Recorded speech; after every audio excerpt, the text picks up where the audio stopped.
Avoidants are often described as people who fear love, but that explanation misses something important. They may not be afraid of love itself. What scares them is giving their heart to someone who will eventually hurt, control, abandon, or overwhelm them. For years, their behavior has been misunderstood. People see the distance, the silence, and the emotional restraint and assume there is no depth underneath it. But often, the opposite is true. An avoidant may guard their emotions precisely because those emotions matter so much. Their heart can feel like a locked room, and they do not hand out the key easily. They may spend years waiting for someone whose actions consistently communicate safety. And when that person finally appears, the connection can become far more meaningful than outsiders realize. It does not develop through dramatic declarations. It develops slowly, quietly, and through trust that survives repeated moments of vulnerability. The truth about avoidant attachment becomes easier to understand when you look beneath the behavior. Many avoidants are not emotionally empty or incapable of intimacy. They learned somewhere along the way that needing people could lead to disappointment, rejection, or pain. Imagine a child reaching for comfort and repeatedly finding nobody available. Imagine crying without being soothed, expressing fear without receiving reassurance, or learning that vulnerability creates more discomfort than relief. Eventually, the child begins adapting. They learn that depending on themselves feels safer than depending on anyone else. That survival strategy can follow them into adulthood. They may appear strong, independent, and completely comfortable alone, while internally carrying an enormous desire for closeness.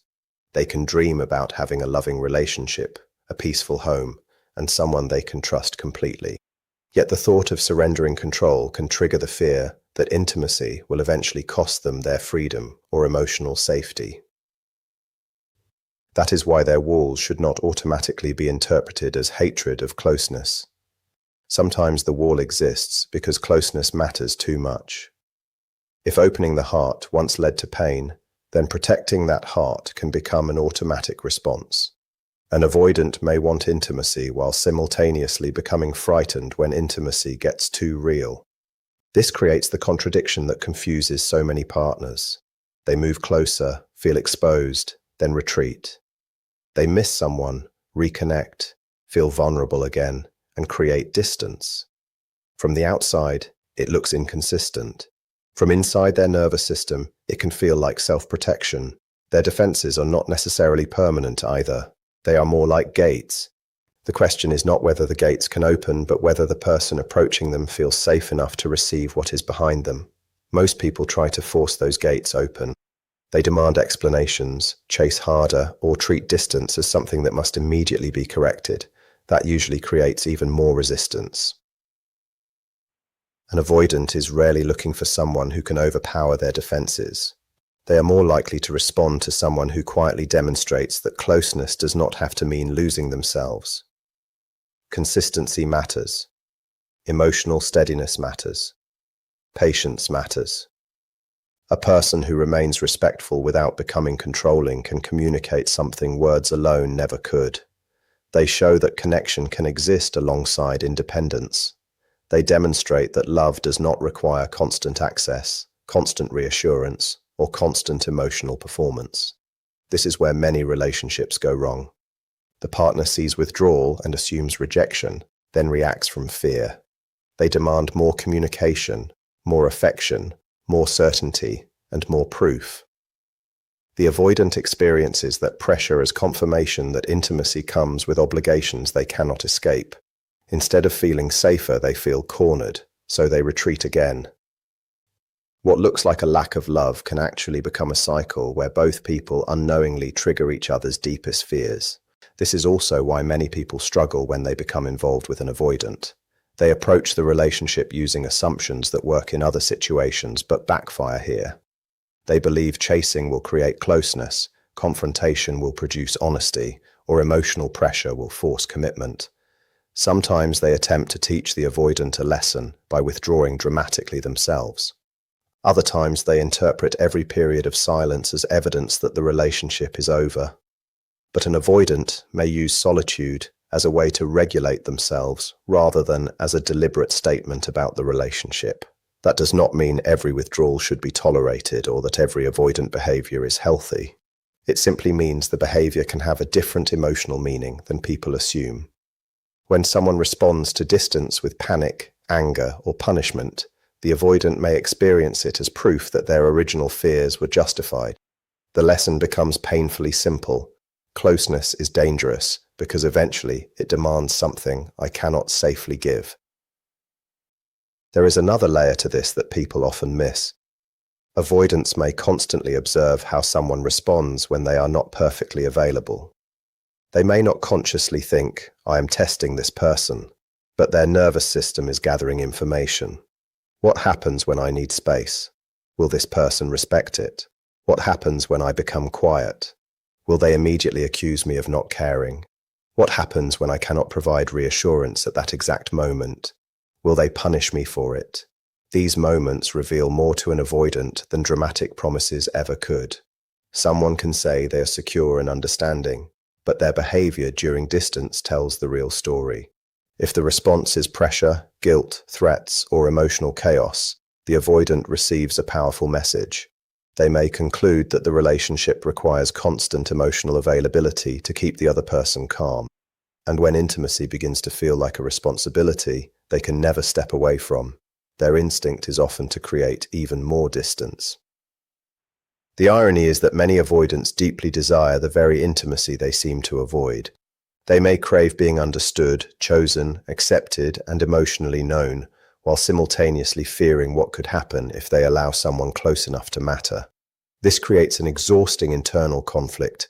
They want someone who can reach them, but they do not want to feel captured. They want affection, but not pressure. They want connection, but not emotional control. They want someone who notices them without constantly monitoring them. That is why the person who makes the greatest difference is rarely the person who tries hardest to break through their defenses. It is often the person who remains grounded when those defenses appear. Someone who can care without chasing, communicate without demanding, and maintain their own life without using distance as a weapon. That kind of emotional stability can feel unfamiliar to someone whose nervous system expects closeness to eventually become overwhelming. The person an avoidant can bond deeply with is therefore not necessarily the most romantic, the most intense, or the most persistent person in the room. It is often someone who possesses a rare combination of warmth and independence. They can offer closeness without demanding constant access. They can express love without making the other person responsible for their emotional stability. When the avoidant steps back, they do not immediately collapse or launch an emotional campaign to pull them forward. They allow space while maintaining their own center. And when the avoidant returns, they do not punish them for needing that space. This does not mean tolerating disrespect, inconsistency, or emotional neglect. It means understanding the difference between healthy boundaries and reactive abandonment. The secure person does not disappear to manipulate the avoidant, nor do they chase to prove their worth. They remain present while still belonging fully to themselves. That balance can be deeply transformative. Something changes when an avoidant encounters that kind of person. The emotional environment begins to feel different. The relationship no longer feels like a place where they must constantly defend themselves. They can breathe, they can step away without fearing punishment, and return without facing humiliation. Slowly, the defenses that once seemed necessary begin to lose their purpose. The walls may still exist, but they are no longer the entire relationship. The avoidant starts revealing small pieces of themselves. They share something personal. They remember a detail you mentioned weeks earlier. They check in when you are struggling. They make room for you inside routines that previously belonged only to them. These actions may look ordinary to someone else, but they can represent enormous movement for a person who has spent years protecting their independence. Trust is rarely created through one grand moment. It is built through hundreds of small experiences where vulnerability does not lead to punishment.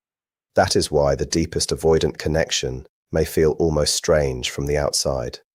It does not always resemble the kind of romance people are used to seeing.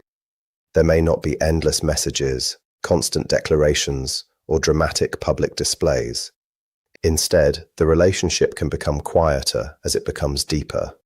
The avoidant may communicate affection through reliability rather than emotional speeches. They may show love by remembering what matters to you, protecting your privacy, helping when you need support, or making practical changes that demonstrate you have become important to them. Their affection can be hidden inside behavior that other people might overlook. They may not constantly announce that you matter, but they begin making decisions as though you do. That distinction is crucial. For someone who has learned to distrust emotional intensity, actions can feel much safer than promises. Words can be spoken by anyone. Consistent behavior requires genuine investment. Once an avoidant genuinely trusts someone, their relationship with intimacy can begin to change. The defenses that once existed to keep people away can gradually become boundaries designed to protect something meaningful. Their need for privacy does not necessarily disappear, but they may become more willing to explain it. Their independence remains, but it no longer automatically excludes their partner. They can have personal space while still remaining emotionally connected. They can leave the room without leaving the relationship. They can experience conflict without immediately deciding that everything is doomed. Those are powerful signs of emotional growth. The goal is not to make an avoidant dependent or to convince them to abandon their personality. Healthy bonding allows them to remain themselves while also allowing another person to matter deeply. The relationship becomes a place where freedom and closeness can coexist instead of competing against each other. This kind of love can also be misunderstood because it is not always performative. An avoidant who truly cares may never behave like the stereotypical hopeless romantic. They may not flood their partner with affection every morning or constantly seek reassurance, but they can become remarkably protective of the connection itself. They notice what threatens the relationship. They remember what makes their partner feel safe. They may quietly rearrange parts of their life to make room for someone they genuinely value. Their loyalty can become more visible through consistency than through intensity. This is why judging their feelings solely by emotional expression can be misleading. Someone can speak beautifully about love without having the capacity to sustain it, while another person can say very little and still show up repeatedly when it matters. With avoidant attachment, behavior often reveals what words conceal. The deeper the trust becomes, the more their love may appear through commitment, reliability, protection, and the willingness to remain connected even when vulnerability feels uncomfortable. There is almost a paradox at the center of avoidant love. The very independence that once helped them survive can eventually become part of what makes a healthy relationship possible. They do not necessarily need someone who completes them. They need someone who does not require them to disappear in order to be loved. The right relationship does not demand that they surrender every boundary or constantly prove their feelings. Instead, it gives them enough security to choose closeness voluntarily. That choice is important. When someone feels trapped into intimacy, their defenses become stronger. When they discover that they can have space and still be loved, connection becomes less frightening.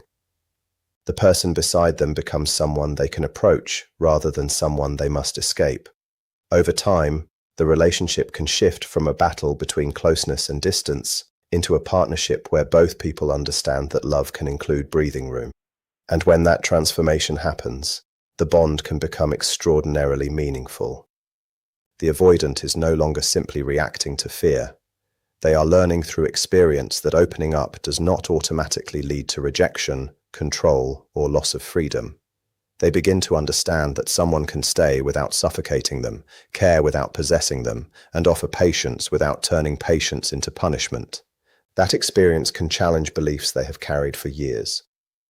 The person they trust becomes living evidence that intimacy does not have to be dangerous.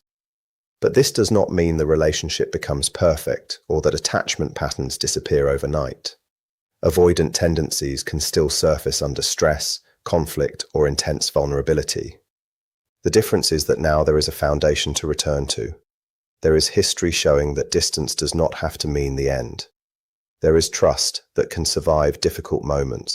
And that is what makes the connection powerful, not perfection, but the repeated experience of safety. Most people may never understand why an avoidant behaves differently with one particular person. They may see someone who seems distant with everyone else suddenly become softer, more attentive, and more emotionally available around one individual. They may wonder what changed. The answer is often not that the person discovered some magical trick. It is that the relationship created conditions where the avoidant did not feel forced to protect themselves constantly. They were allowed to remain autonomous while becoming emotionally connected. They were not treated like a problem that needed fixing. They were not chased into vulnerability. They were given room to choose it. And choice creates a completely different kind of intimacy. When an avoidant realizes that someone is not trying to control their heart, they may finally feel safe enough to offer it. That is when the relationship can move beyond attraction and become something much deeper. A bond built around trust, freedom, emotional safety, and genuine mutual respect. This is also why avoidant attachment should never be romanticized as an excuse for harmful behavior. A person being avoidant does not make disappearing without explanation, emotional neglect, manipulation, or repeated rejection acceptable. Real connection requires effort from both sides. The steady partner is not supposed to endlessly tolerate pain while waiting for the avoidant to change. The healthiest version of this bond happens when both people grow. The avoidant learns to communicate, repair, and stay present during difficult emotions. The partner learns not to chase, control, or abandon themselves in response to distance. Both learn that boundaries are not punishments and closeness is not ownership. When those lessons become part of the relationship, something much healthier emerges. The avoidant does not have to stop being independent, and the partner does not have to stop having needs. They simply learn how to meet each other without turning love into a struggle for control. So the person an avoidant bonds with most deeply is not necessarily the one who loves them the loudest. It is the one whose presence demonstrates that love can be both close and free. Someone who can remain calm without becoming cold. Someone who can respect distance without becoming emotionally absent. Someone who communicates honestly without using vulnerability as a weapon. Someone who has enough self-respect to maintain boundaries and enough compassion to understand that fear does not disappear because someone is told to stop being afraid. That kind of person does not break through the avoidance walls by force. They create an environment where the avoidant eventually decides the walls are no longer necessary. And when that happens, the connection can become deeply significant. The avoidant is no longer protecting themselves from the person in front of them. They are protecting the relationship they have finally decided is safe enough to keep. A wolf does not need to make speeches about loyalty. You recognize it through what it does, through the way it stays committed once it has chosen where it belongs. That is one reason avoidant love can look so different from the relationships people are used to seeing. It is rarely dramatic or constantly displayed. It tends to move quietly, gradually, and with much more depth than outsiders realize. An avoidant may not experience deep attachment over and over again. Genuine emotional bonding can be rare for them. But when someone finally becomes important enough to reach beneath those defenses, the connection can feel completely different from anything they experienced before.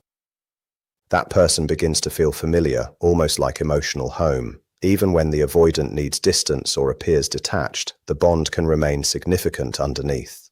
The people watching from outside may see indifference, while the person inside the relationship notices every subtle change in tone, attention, affection, and trust. The clearest evidence of avoidant love is often found in details that other people would overlook. It may be the way they look at you when they think you are not paying attention. It may be a small touch they rarely offer anyone else, a softer tone, a personal detail they suddenly feel comfortable sharing, or the way they quietly make space for you in their life. Their affection does not necessarily arrive as dramatic declarations or constant reassurance. Instead, it can appear through behavior that carries far more meaning than words. This is why understanding the signs matters. If you are wondering whether you have become someone deeply significant to an avoidant, do not expect a movie-style confession. Look at what changes beneath the surface. The real signs often appear slowly. They emerge through vulnerability, consistency, trust, and the gradual disappearance of the emotional distance they once maintained with almost everyone. One of the strongest signs is that they begin allowing you into parts of themselves that they normally keep protected. Avoidants can be extremely private about their inner world. They may be comfortable discussing work, hobbies, practical matters, or everyday events while carefully avoiding anything that exposes their deeper emotions. But when trust becomes genuine, the conversation changes. They may tell you about something that embarrassed them years ago. They might reveal a painful childhood experience, admit a fear they usually hide, or discuss a failure they rarely mention. These moments are important because vulnerability can feel risky to someone who has learned to survive through emotional independence. If they willingly show you the parts of themselves that they normally keep behind the curtain, it can indicate that your presence feels safer than their usual defenses. You are no longer simply someone they spend time with. You are becoming someone they trust with information they consider deeply personal. Another important sign is that their pattern of withdrawal begins to look different. When an avoidant does not feel emotionally secure, distance can become a wall. They may disappear, shut down, become difficult to reach, or create a strong separation between themselves and the relationship. But when genuine trust has developed, taking space can become less threatening. They may still need solitude, but the silence no longer feels like a permanent exit. They know they can step away without being chased, and they also know they can return without being punished for needing room. That changes everything. Instead of disappearing to escape the relationship, they may withdraw simply to regulate themselves. Then, when they feel settled again, they reconnect. The return itself becomes meaningful. It communicates that distance did not erase the bond. They were able to step away from the intensity while still keeping the relationship emotionally intact. Then there are the small things that become surprisingly meaningful. An avoidant may not always express affection through grand romantic gestures, but watch what they do when nobody is watching. Maybe they repair something that has been bothering you without making a big announcement. Maybe they adjust their schedule because spending time with you matters. Maybe they remember an insignificant detail from a conversation you had weeks earlier. Perhaps they reach for your hand during a moment when they normally would have remained guarded. These actions can seem tiny to someone unfamiliar with avoidant attachment, but they can represent significant emotional movement. Every time an avoidant voluntarily makes room for another person, they are challenging the independence that once served as their primary protection. The action itself may be quiet, but the meaning behind it can be enormous. They are communicating through behavior that your presence has become important enough to influence their choices. Another sign is that their defenses soften without completely disappearing. A common misunderstanding is that once an avoidant falls deeply in love, they suddenly become intensely dependent, constantly affectionate, and completely comfortable with vulnerability. That is usually not how it works.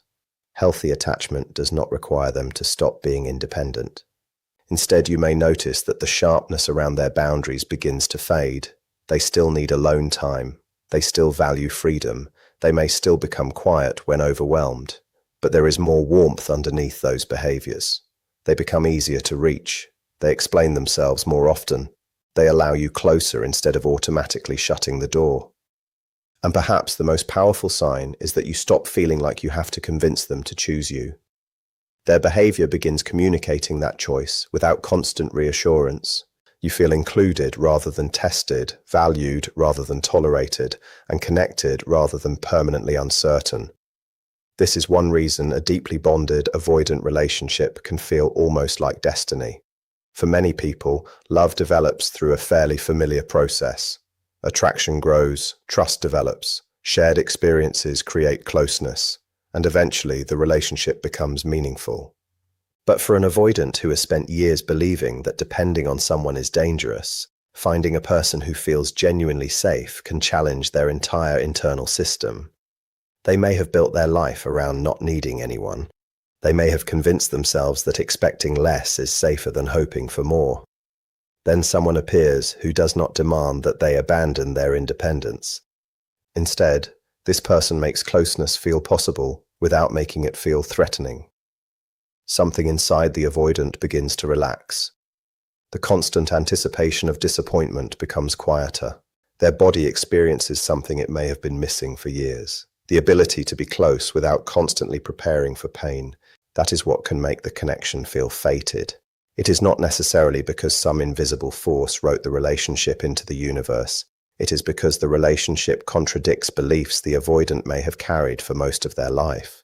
They believed everyone eventually demands too much. They believed vulnerability eventually becomes a weakness.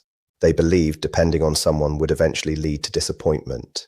Then they encounter a person who repeatedly demonstrates the opposite. The relationship becomes evidence that their old assumptions are not always true. That can feel extraordinary. It is like walking through emotional drought for years and suddenly discovering somewhere you can finally rest. The intensity comes not simply from attraction, but from relief. For someone accustomed to protecting themselves from intimacy, realizing that closeness can actually feel peaceful can be profoundly emotional. They are not just falling for another person, they are experiencing a completely different version of love. This is also why genuine avoidant attachment should not be confused with casual attraction. An avoidant can date, enjoy someone, feel chemistry, and still maintain emotional distance. But when true attachment develops, their internal relationship with that person can become much more significant. They may begin considering that person when making decisions. They may become protective of the relationship. They may notice their absence more deeply than they expected. They may find themselves thinking about the person even when they are trying to focus elsewhere. What once felt like an ordinary connection starts becoming woven into their emotional world. From the outside, nothing dramatic may appear to have happened, but internally, the significance can be enormous. The avoidant did not necessarily make a conscious decision one morning to become deeply attached. At the same time, remember that this is not about passing some secret test or earning a guarantee of lifelong attachment. Real relationships are built by two people choosing each other repeatedly. If the avoidant does not reciprocate, you should not keep chasing. Your worth does not depend on unlocking someone else's defenses. The healthiest version of this story is not one person finally proving they are worthy enough to be chosen.